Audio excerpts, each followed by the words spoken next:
Today on Church Public, current events from a Christian perspective. Welcome to June 2025. And well, Pride is canceled. Yes, there are still degenerates in the streets doing gross things, but the temperature and frequency of the events are way down from previous years, which is fantastic. And I would just love to declare that Pride is officially canceled. All of this and more today. I'm Matt Odegaard, and this is Church Public.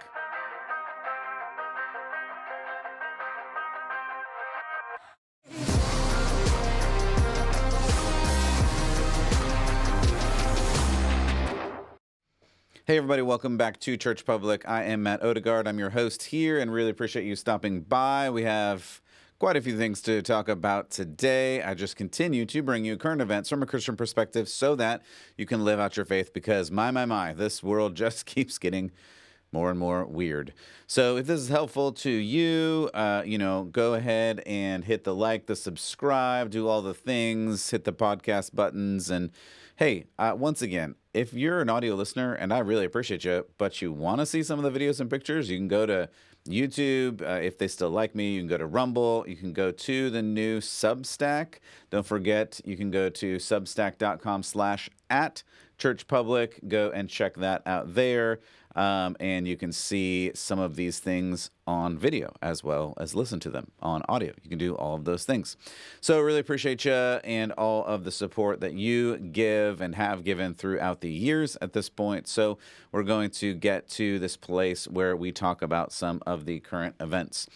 First, we're talking about Pride. So it's June, and June historically has been just a crazy circus of LGBTQAAIP hashtag ++ squiggly emoji $ things. And surprisingly, I've just kind of been watching and waiting to see what's going to happen. There's a lot less. There's a lot less this year. It is measurably less, which is fantastic. The first thing is the logos. I don't know if you've noticed. I'm probably on social media a fair bit to prepare for this show, etc. But a lot of the vendors, the big main names, did not change their logos this year, and usually they do. June 1, logo, rainbow. June 1, logo, rainbow. July 1, no more rainbow. This is just what's been happening for, a bunch of years at this point. And places like Disney, Netflix, Walmart, Target, Hershey's, as you can see here, Microsoft, even the Googles, I looked even earlier today, it was just kind of black and white, barely just kind of normal, which, again, is kind of weird, but also great. Very, very happy about this. Then from the top down, we're looking at the White House. The White House has just been wacky over the last few years. You may or may not remember, and I'm not going to play the video again, but in 2023, there was, according to the Biden administration, the largest Pride Month celebration ever.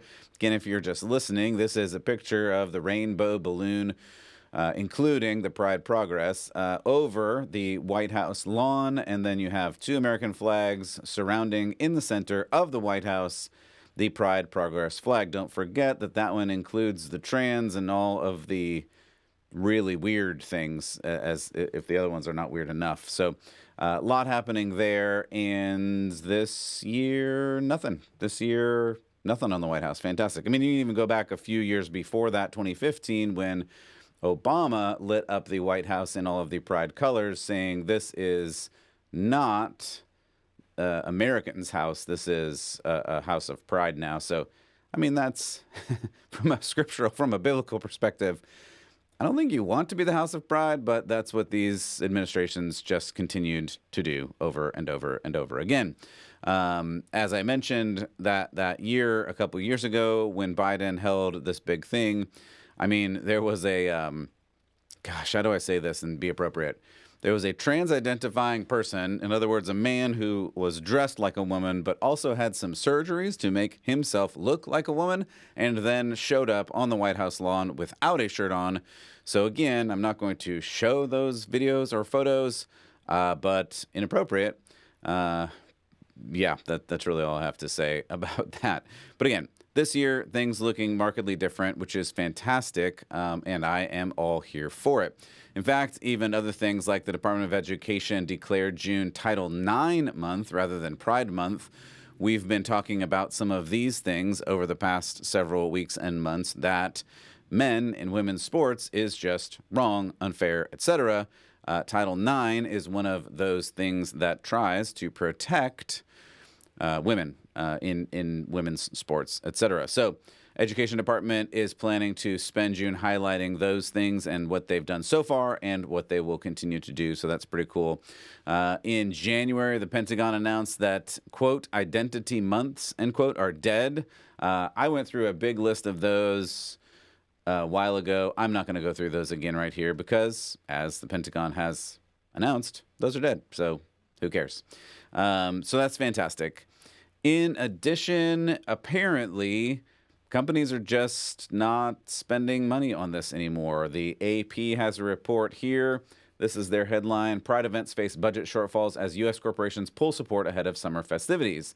So even the AP is noticing that these giant corporations, of which some I just showed you on some of these logos, that they just aren't doing the things anymore, right? So that's very interesting. Many corporations stop supporting pride events that celebrate the LGBT, LMNOP madness, and so hundreds of thousands of dollars are missing from the campaigns of all of these parades and festivities and other things, and so they have canceled a lot of things. Let's see. Boise says Boise Pride season kickoff canceled due to low attendance. I know this is across the pond, but I came across this. There's a big event in Liverpool for Pride that was also canceled. I found a bunch more. I'm not going to show them all. You kind of get the idea here because it really is just pretty much canceled in general. The funds have dried up. Corporations are not spending anymore. Donald Trump himself has been frustrated with trans protesting and men in women's sports, etc. So he has pulled back on the LGBTQ AAIP hashtag ++ squiggly emoji $ friendly things. And the public, I think, is just tired of this. I think for a long time, the L's and the G's, nice conservative people just said, fine, live however you want, but they drew the line at the T. And the problem there is, again, as we see, reality catches up with things. When a man with a beard dresses up like a girl and goes into the women's areas, everyone knows, because they can see, that's not what is supposed to happen. Even without the beard, everyone knows that men are different than women. And so when they play sports and when they go into the locker rooms and when they go into the bathrooms, and et cetera, people just look at that, regardless, I think, of some of the political affiliations, and just look at that and go, yeah, no, we're not doing this. And that, because it was pushed so hard by companies like Target and Walmart and other companies, I mean, infamously, perhaps, the Bud Light debacle with Dylan Mulvaney, which we talked about a while ago on the show, that has tanked their revenues because nobody wants to go to Target for quote-unquote packing undergarments. If you don't know, the better for you. So Target was selling these, and now they apparently aren't, because no one wants to do that. And there were boycotts on all of these companies. And so things now, like the San Francisco Pride, the nonprofit that produces the country's largest and best known celebration, is $200,000 in the hole. Kansas City, Missouri, Kansas City Pride lost about another $200,000. Heritage of Pride, the organization behind New York City Pride and other things in New York, is down $750,000 or something like that. Budweiser, Anheuser-Busch, used to sponsor Pride Fest in St. Louis, its home base in Missouri, and after 30 years, they stopped. Again, $150,000 down there. It's almost as if these companies really only are concerned with making money and not really bought into the movement entirely, especially when it hurts their bottom line. And of course, that's true. These are companies, and these companies want to make money. And so when these companies are not making money because the general public goes, I don't like what you're doing and it's weird and gross, they're not going to pay for these things anymore. And I think we're at that point, and that's very exciting. It's very exciting that we're at that point because, as I mentioned, over and over and over again, reality will catch up with this. You can say as much as you want, don't believe your lying eyes, but the reality is we can see with our eyes, so we're not going to just let weird imaginary things and gross things happen without saying something about it. I think there's something to be said too. This is something I was thinking about earlier. Like, we, and especially Americans, maybe the West more broadly, we love to cheer for an underdog. Movies are about this, sports teams are about this. Like, there's always, hey, who is the one who is least likely to win this sports game, movie, story, etc., and we're going to root for the underdog.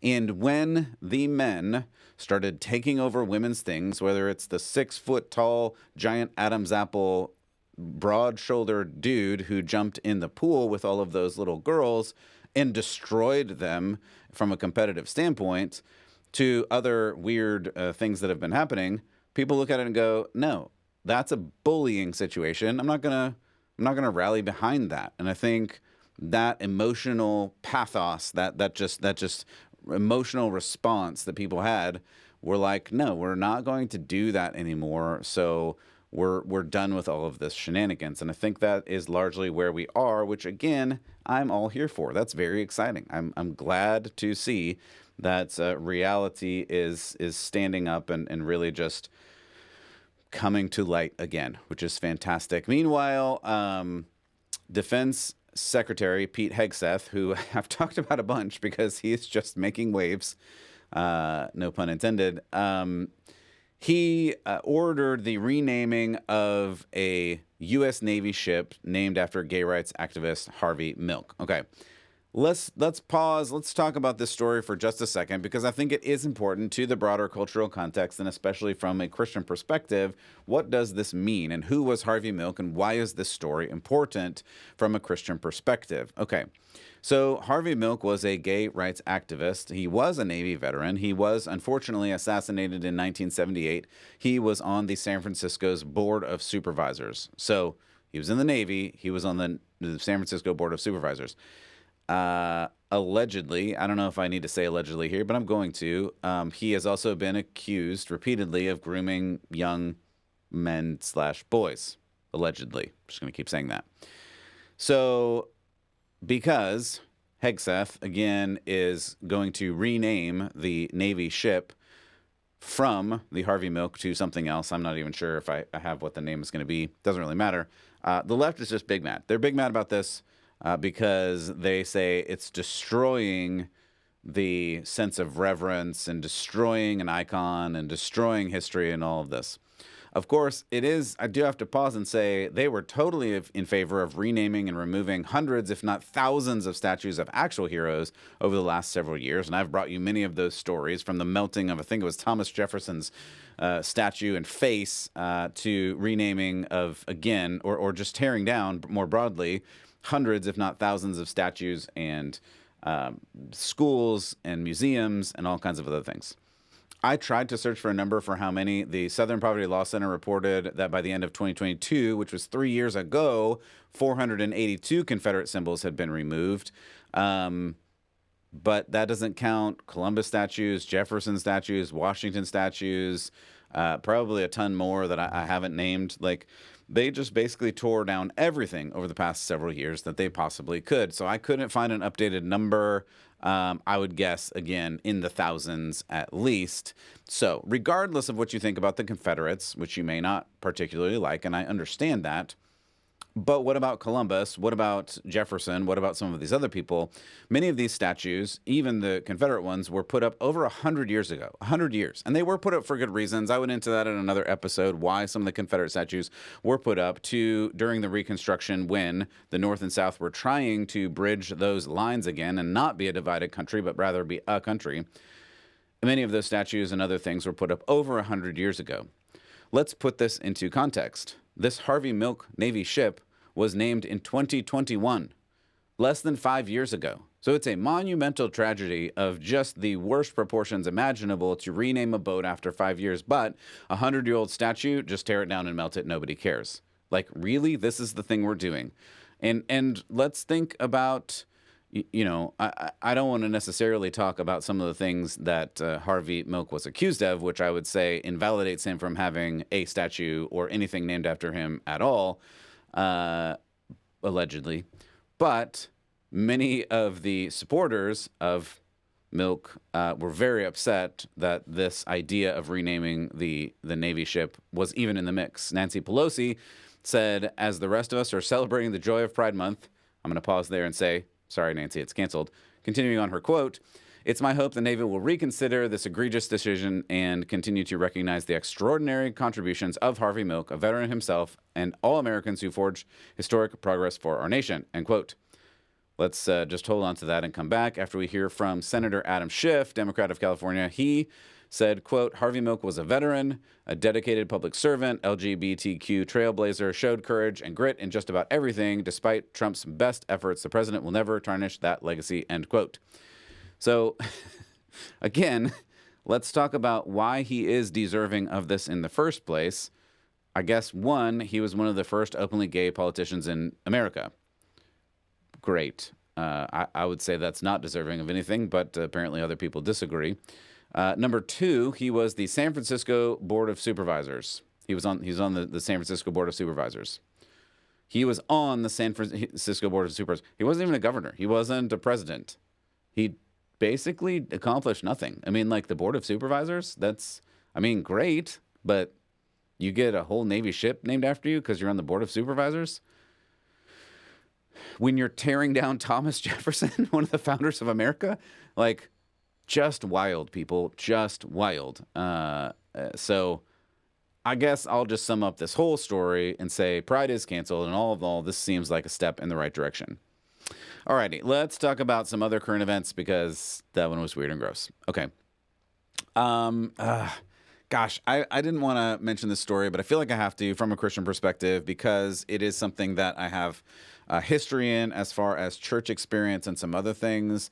Unfortunately, worship leader rock star Brandon Lake is beginning what seems like a descent into making music less about Jesus and more about something else. I'm going to play this video for you, and then we'll talk about it. Again, I like him. I think he is a neat person, but unfortunately, this video that's going around its theology is just bad. Its theology is bad, and I'll tell you why in a second. But let's hear from him what he has to say. I think last thing I'll say is like I'd love to see more worship sets, more churches like kind of keep Bubba in mind. Yeah. Like we call him Bubba, the guy who's like in the back of the room and he's like, he got dragged there by his wife. Yeah. Yep. And I just don't know if like when your opening song or the most of your songs have so much Christianese language. Yeah. I think he has a hard time going like, can I sing that? Like, I'm not there yet. Right. I think he hears a hard fought, and I'm not saying hard fought is the answer, but like, I love like when your first song is like, holy, holy, holy is the Lord God Almighty. Yeah. I think he's going like, what does that even what does mean? holy mean? Yeah. Like, yeah. holy crap. Like what? Like, Yeah. I don't, you know, like, Yep. I don't know. Obviously. Okay, that's enough of that. So he wants it less Christian-y, less worshipy, more quote-unquote Bubba. So don't sing holy, holy. All right. You came here for this, church public listeners. So I'm going to probably offend everyone now. Here we go. Get ready. Man, if you've made it this far, love ya. Here we go. You're going to hate me after this. The worship service at a church is not for unbelievers. I'm going to say that again for those in the back because if you're still listening, you're going to want to throw your phone out the window after this. The worship service at church is not for unbelievers. Okay, now, before you throw your phone out the window, let me explain. The worship service at church is for believers to focus their attention on God through worship, prayer, and the sharing of the word. Acts 2:42. They devoted themselves to the apostles' teaching, to the fellowship, to the breaking of bread, and to the prayers. This is the early church gathering for teaching, fellowship, worship. These are practices focused on those who are already believers who are in the faith. Here's Paul in 1 Corinthians 14:26. What then, brothers, when you come together, each one has a hymn, a lesson, a revelation, a tongue, an interpretation. Let all things be done for building up. The gathering is for growing the church, the body of believers. Hebrews 10:24. Let us consider how to stir one another to love and good works, not neglecting to meet together, as is the habit of some, encouraging one another. These are one another believers. Christians are encouraged to gather to encourage one another. Now, of course, the unbeliever is welcome. I think it's wonderful when the unbeliever comes, but here is the problem that we just heard from Mr. Lake that I have seen for decades at this point. It started with this quote unquote seeker sensitive service, which made worship, and this is nothing new. That's the problem here. The problem here is this is nothing new. It was pioneered in some services in the 60s and 70s and especially 80s, 90s, where you make the gospel more palatable. You don't talk about sin. You don't talk about holiness. Like what he's saying is not new. It's sad because I thought for a lot of Christians we had learned this and grown through it, but apparently we have not, and it's going around again to make people more quote unquote comfortable. But the problem is that's not what church is for. Yes, here's 1 Corinthians 14. And before I read this verse, I want to say, yes, unbelievers can and should come to a worship service, but the worship service is not pointed at the unbeliever. And by the way, how could it be? Or what are you trying to say? Let me read this verse and then I'll unpack that. So Paul says in 1 Corinthians 14, if all prophecy and an unbeliever enters, he is convinced by this. He is called to account by all. The secrets of his heart are disclosed. And if falling on his face, he will worship God and declare God is really among you. That was kind of some weird language from Paul, but essentially what he's saying is if an unbeliever comes in and hears the things believers are doing, whether or not this unbeliever understands, he may fall on his face and be moved to repentance. That's the true order of things. For more on the order of the church, read Ephesians 4. I appreciate Brandon Lake's heart here to welcome people. I really do. I hope you're not frustrated with me about this. I think he is a good guy. I think he's well-intentioned. He just doesn't understand. This is wrong theology. We need to be more holy and not less. We need to focus on Jesus more and not less. Diluting our praise and worship will never result in more or better or deeper worship. It just won't. That's the problem, because how far does this go in that direction? How far do you make songs just about what? Being nice or like being friendly? Like what is your songs, what do the songs become if they're not about God, if they're not about Jesus, if they're not about worshiping, if they're not about his holiness and our brokenness? Literally, what are they about? Well, we have this God and he loves us a lot and it's okay because you've never done anything wrong, so don't worry about it. Like literally, what do the songs become if they're not about our need for a savior? The unbeliever should come into the worship service and hear that they need Jesus. He should be uncomfortable in front of Jesus. This Bubba, this fictional Bubba that Brandon Lake has invented, should be sitting in the back going like, I don't understand this and I feel uncomfortable and I don't know why and I need to ask more questions and maybe even like pick up my Bible and read it, and this is the first time that I've ever gotten into my Bible and now I go, oh my gosh, I need a savior and that savior is Jesus Christ. That's what this should do. We all, not even just unbelievers, we should feel uncomfortable in front of Jesus. Let me tell you this story. Isaiah, the prophet of God, going back into the Old Testament now, Isaiah was probably, I mean, I cannot prove this, but if you read through the book of Isaiah, you may or may not agree. I think Isaiah was probably the most holy person on earth at the time that he was alive. I think he was. I mean, you again, like, feel free to jump in the comments and say, no, there was someone more holy. I don't think there was. I think Isaiah was the most holy person on earth. So think about that. The most holy person on earth. Now, this person, Isaiah, comes into the presence of God in chapter 6 of Isaiah. You can go and read the whole story if you want to. It's a great story. What does he say in response? Oh, I didn't understand. I was kind of confused because you said you were holy and I just needed more time to figure out who I am. No. Isaiah, I would say the most holy person on the earth, falls on his face and says, woe to me, I'm ruined. I am a man of unclean lips. I live among a people of unclean lips. My eyes have seen the King, the Lord Almighty. So what does all this mean? Isaiah, a very holy person, still broken, just like the rest of us, still messed up, still understanding that he is in need of a savior, falls on his face in worship in front of the Lord. If the most holy person on the planet fell on his face in worship in front of God, we should do. We're not better. Bubba's not better. It doesn't matter if we understand. It doesn't matter if it makes us feel bad. In fact, here's where, again, I'm going to offend everybody. I think we have a culture that needs to feel more guilty, not less. We're constantly told that we're good enough, we can do it, we have everything we need. Those are all lies. None of that is true. We're not enough. You're not good enough. You can't do it on your own. You don't have everything you need. You need a savior. Here's the great news. This is the great news of the gospel. You need it, and God provided it. Ephesians 2, by grace through faith, not of your own works. It's nothing you did. This is the good news. None of us can do it on our own. Bubba can't do it on our own. I can't do it on my own. No one can do it on their own. That's why we get together and sing these songs saying God is holy and I am not. Because throughout the rest of my entire life, regardless of how long I have been a Christian, I still need Jesus. That's the great news of the gospel. And you can't. Here, look at this. You cannot accept the gospel if you don't think you need it. Like, if you think you're great, everything's going good, I'm a mostly good person, this is what people tell me, this is probably what you've heard, this may even be what you believe. Well, I've done more good than bad, so I'm going to go to heaven. Yeah. That's not the gospel. In fact, read through Romans. That's actually the opposite. You're never going to do enough good. You're not going to. Can't do it.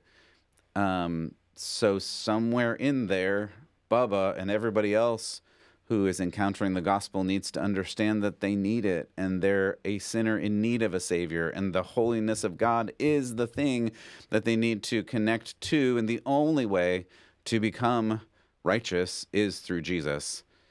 So I'm sorry, Brandon. I'm not going to give up singing holy, holy, holy. In fact, I think we need more holiness, not less. All right. Let's look to some other. Oh, gosh, I hate these stories. Sorry. Sometimes I get discouraged in the middle of these episodes. Okay, so another bad theology news. A prominent theologian, N.T. Wright, which, by the way, like I've appreciated N.T. Wright. I've enjoyed him over the years, but unfortunately he makes a wild claim that abortion, in some circumstances, is probably the right thing to do. Let's hear from him.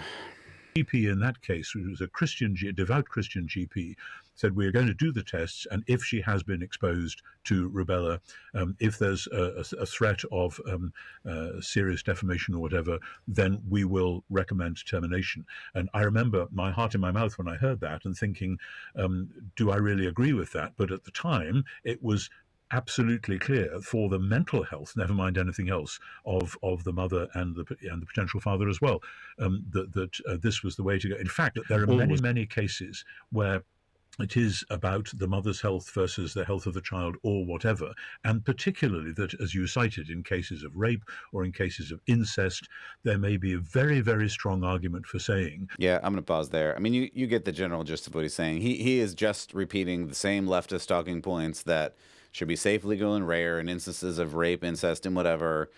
You should allow abortion. It just saddens me that he is a prominent New Testament theologian. Like, there are a lot of people who have followed him, who have listened to him, who have read his books. His books are well written. He's an excellent speaker. He's an excellent writer. And he is just flat wrong in this situation. Like, his theology here is just 100% wrong. And it really hurts my heart. Like, it really is sad to me that he's gone so bad. I mean, I have in the past, so I'm not going to spend a ton of time going through each of those points and debunking them and making clear why those are incorrect. I'm just going to land on the one major point that is really the only thing that matters, that life begins at conception. Biologically, this is true. Spiritually, this is true.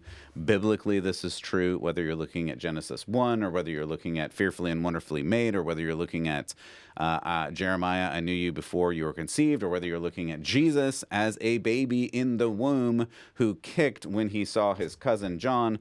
All of those things point to the fact that babies are people. So killing people is just wrong, period. That's it. That really is the whole argument. You can try to get into all of these nuances and say the health of the mother.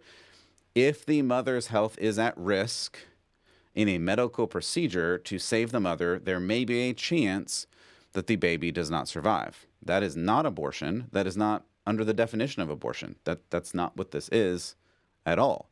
That is a life-saving thing for one human that does not save the life of a second human. That's a different thing. Abortion is the intentional and specific killing of a fetus, of a baby in utero. And that's what he's talking about. He's saying in rape, incest, and other situations where the quote unquote health of the mother, I would extend that as a euphemism to say, for whatever reason, the mother doesn't want this. But again, I mean, gosh, I said I wasn't going to go down line by line, but I have to say one more thing about the rape thing. Like, it's terrible and it's the worst thing imaginable. And I think the punishment for those that perpetrate rape should be worse. And our justice system should catch up to what is really required in that situation. I'm not going to say more than that. You get the idea. That said, the baby is an innocent bystander in this situation and should not be punished for the crimes of the father. So in all of those other situations, that's just the reality. Like, why would you do another injustice to a baby by murdering the baby because you don't want to deal with the consequences of life and another terrible person's actions? Like, that doesn't make any sense. It doesn't make any logical sense. It doesn't make any moral sense. It is absolutely anti-biblical, anti-Christian. We should not promote this. And it makes me sad that this prominent theologian is doing such a thing. So I'm going to move on from the story, but I saw that and just, I guess my heart broke a little bit. My heart broke. I hope people are not following that. There were a lot of messages and comments on those posts, and hopefully people will see through it and understand that that is not a biblical perspective, just at all. It's toxic empathy to the end. It's this idea that you need to, quote unquote, love people so much that you let them do whatever they want to do rather than doing what's best for them. And that's the difference between toxic empathy coming out as, quote unquote, loving your neighbor, or actually loving your neighbor and doing what's best for them. And I've gone around and around in that, and I don't need to do it again. Let's look at, I think I have one more here. Yeah, I did not. So there was a video for this. I did not pull the video for this because it was a little bit graphic. There was a man, a Turkish asylum seeker, in other words, a person who left Turkey. This did happen in the UK, so it's a little bit different, but I think it echoes into the West more broadly, including America. So this story is important for us. So this is a person who was seeking asylum from Turkey. He was Kurdish Armenian, and he was an atheist. So that's a lot of words together. But all of that to say, this person really lived through the horrors of Islam and, in fact, had to leave Turkey because of it. Hamit Koskun was convicted the other day of religiously aggravated public order offense for burning a Quran. So he burned a Quran. What is the story about? The story is about blasphemy. Blasphemy laws are laws that punish those who do religiously motivated somethings. So in this case, he had a Quran. I'm not holding one. This is a Bible, but he had a Quran and he set it on fire. Again, I'm not going to show the video because this story gets crazy. As he sets this Quran on fire, I believe in front of the Turkish embassy to protest the Muslim occupation of Turkey and some of the things that they're doing there, a person, and I don't know if this person is identified, came out with a knife. As you can see in the picture, I'm not showing the picture, but you can look it up. It's very clearly. He's trying to stab this man who's burning the Quran. And at one point, there's even a guy on a bike that rides by and kicks him in the face or something while he's on the ground. It is brutal. It's a brutal beating. I think he almost lost his life, as far as I can see from the video. So Koskun, had experience with Islam, fled the country, fled Turkey because of it, decided to protest by burning a Quran, and a guy came out with a knife and attempted to stab him. I guess I have to say allegedly. I don't even understand how any of this works anymore. So it was ruled that Koskun, the guy who burned the Quran, was causing harm and distress to another person. So just make sure you understand what's happening. Guy shows up because he had been persecuted in another country by a religion, protests that religion in a ostensibly free country, Britain, and gets kicked very brutally, almost stabbed to death. Another person rides by on a bike and kicks him, and he gets convicted because he started burning the Quran. And in fact, there's a funny part of this, funny, sad part of this, and that part of the ruling was actually that, quote, a passing delivery driver kicked him when he was on the ground, end quote. That proves burning the Quran causes harm and distress. So guy walks out his door, sets a Quran on fire, gets beat up by one guy, gets kicked by another guy, and that proves that what he did was bad. This is this is another, like, to boil this down to its simplest terms. This is another, you shouldn't have been standing there. If he had not been standing there, if he had not burned the book, he wouldn't have been beaten, and therefore burning the book was wrong. I don't know how many lawyers, ethicists, philosophers are out there, but that's just bad reasoning. That's bad ethics. That's bad theology. That's bad morality. That's bad philosophy. It's just bad. I walked out of my door and I got beat up. Therefore, I should not have walked out of my door. That's the ultimate reasoning of this, but this is what's happening in the UK. I mean, I'll ask this question in the opposite way. If this person had showed up outside of a church and burned a Bible, what would have happened? And I can almost guarantee, one, nothing. Maybe someone would have had strong words with him. I would have had strong words with him, at least said like, hey, bro, what are you doing? I would not have beat him or tried to stab him. I don't think I can... I don't know a Christian who is actually walking with Christ that would have tried to beat him, kill him, and stab him. Like, that's not justice. Legally, pretty sure nothing would have happened and no charges would have been filed at all, because you can burn Bibles and nobody cares.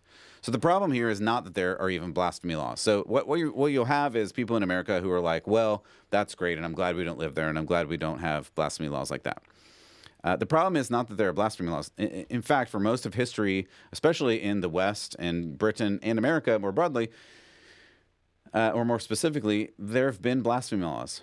In America, there have been blasphemy laws. I know I've talked about this before. It's kind of a hot button for me, but we just have to continue to talk about this. That's why this story is so important and terrifying. The problem here is not that there are blasphemy laws. It's that they're the wrong blasphemy laws. These are the wrong blasphemy laws. They're protecting a godless pagan religion instead of the true religion of Christianity. And it's even weirder. This should be ironic and sad and heartbreaking to you that this is occurring in the United Kingdom. The United Kingdom is a country literally in the center of the West proliferation of Christianity. Like, that's what the United Kingdom has represented for centuries. And now, if you protest another religion that is not Christianity, you are in trouble. Like, this is just wild, and we, even in America, need to see this and understand it, because this kind of stuff is coming here. It is. Just take my word for it. It is. And many people are confused by these laws. And many people in America are confused by blasphemy laws. They say things like, quote, or this is what I say things like, thank goodness we don't have these blasphemy laws in America. It's un-American. No, it's not. It's not un-American to have blasphemy laws. These laws are just the wrong laws. America has, hey, check this out. I've talked about this before, and I'll just talk about it for a couple minutes here so you don't like have your eyes glaze over. But America has had blasphemy laws in the country for the majority of its history. The majority of its history. Even until 1952, there were blasphemy laws on the books in most states and most cities. Joseph Burston versus Wilson in 1952 struck down a New York law, and that kind of created this chain reaction. But even states like Pennsylvania had a blasphemy law on the books from 1977 to 2010. 2010. So you're sitting here and, you may be thinking all speech is protected by the First Amendment. But it's not, and it never has been. All speech is not protected by the First Amendment. You can't do obscenity. You can't have direct threats. The fire in the theater thing, like, you cannot do those, and you never have been able to do those. And until 1952, blasphemy was also not protected by the First Amendment. Taking the Lord's name in vain, saying things against Christ or Christianity was not protected by the First Amendment. I know you're sitting there thinking, Matt, you're insane. Like, this is not real. I don't know what to tell you. Do some homework, read some history, look at some legal cases. It was. So that's more than half of America's history up until the 1950s, and even beyond that in some states.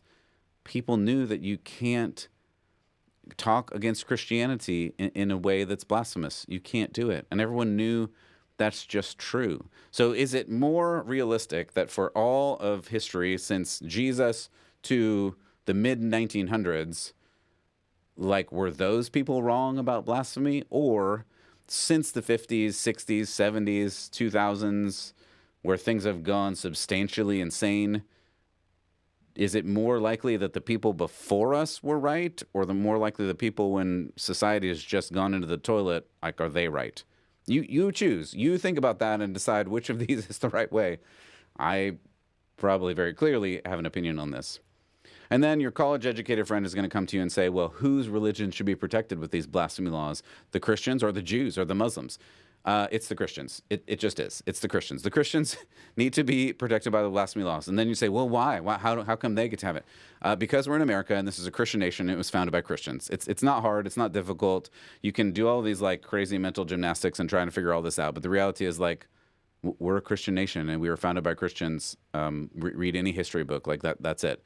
That's what this country is about. That's what it should protect. Yes, things have changed. I would say again, I don't think they've changed for the better.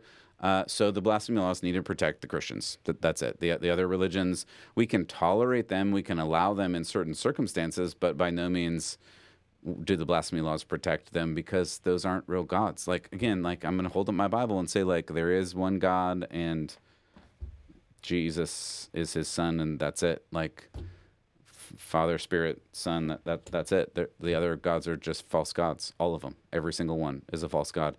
Man, if that's not going to get me canceled, I don't know what to tell you, but that's it. You have liberals, libertarians who say, well, who gets to decide what's good and bad? They're like, well, you can't decide. No one can decide this anymore. Like that was then, this is now. Like you can't know. You can't know what good and bad is. You can't know what truth is. No, you can. You can know. Everyone knows. Read Romans. Your heart knows. Your mind knows. You know what's right and wrong.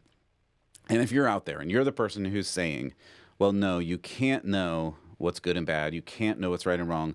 Then our country's over and we can't have a country. I mean, in all seriousness, like if you cannot discern right and wrong, then we can't have a country. The whole idea of government is predicated on this ability of the government to discern right from wrong. That's the whole thing.